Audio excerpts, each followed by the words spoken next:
Hi, I'm Pat Claypatch. Welcome to Cooking with Mr. K. Today we're doing one of our troop favorites. It's called Peaches and Cream. The recipe comes out of this Scout recipe book for Dutch ovens called Do You Have a Recipe for That? So we're going to look at it to make sure we get everything straight. First off, we used diced peaches because we normally buy them in number 10 cans, so we're using diced peaches. You can use sliced peaches, but then you need to cut them smaller because they are so big. So we like it when we can get these, and we don't get them except in number 10 cans. Now, the recipe that we have here is about 1.5 inches of peaches, which is about 2/3 of a number 10 can. So you can adjust this recipe as you would like, depending on how many people you're cooking for. Actually, this is for a pretty good sized group of people. They're drained, and we reserved 1 cup of the peach juice, which is in our cake mix, and we'll talk about that in a little bit, a little more. The spices are that we're going to spread on here: 2 tablespoons of brown sugar mixed with 1 teaspoon of cinnamon and 1/2 teaspoon of nutmeg.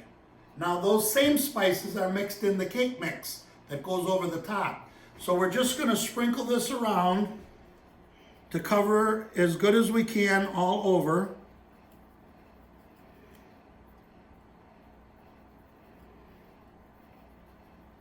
You could stir this around once it's in there. We don't like to do that because sometimes that could make it burn to the bottom. This is heavy cream, 4 ounces. So we're sprinkling that over the top. And this is part of where the name comes from, Peaches and Cream. Several adults in our troop have won with this in competition, as have several of our scouts over the years. It's a recipe that was created by somebody in our troop, and a lot of us have used it over the years. So those are the peaches, and we've already cleaned this Dutch oven, and we're using a Dutch oven without legs, so it wouldn't be one that you would have coals on because it has a dome top.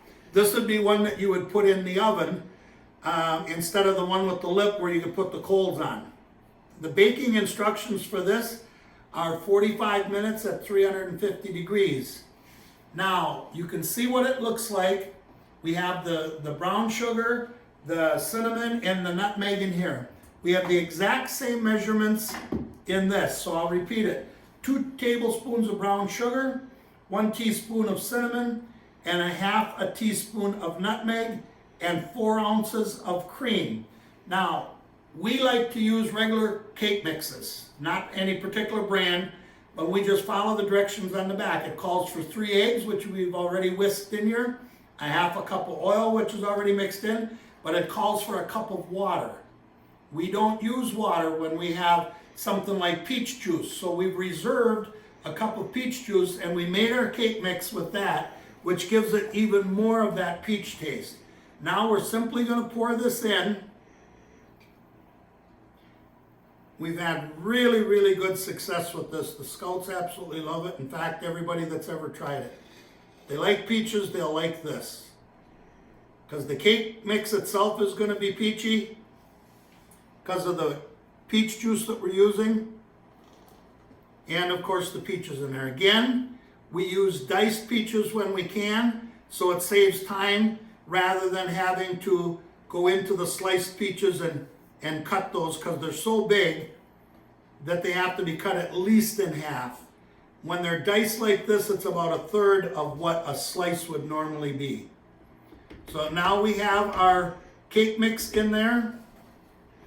And what we're going to do is put the lid on. We're going to put it in the oven. We're going to bake it at 350 degrees for 40 to 45 minutes. We are not going to take the lid off because then you lose the heat. And the way we check and see that it's done is we simply take a wooden toothpick or a matchstick and test it. If we have to put it back in for a little bit, we can do that. But 350 degrees for 45 minutes. And we've preheated the oven this oven to make sure that all the oil was cleaned out. We took it out at 45 minutes, but when we did the toothpick test, it wasn't quite ready, so we put it in for 5 more minutes, and now it is ready to go. The toothpick comes out dry, and it is ready to eat.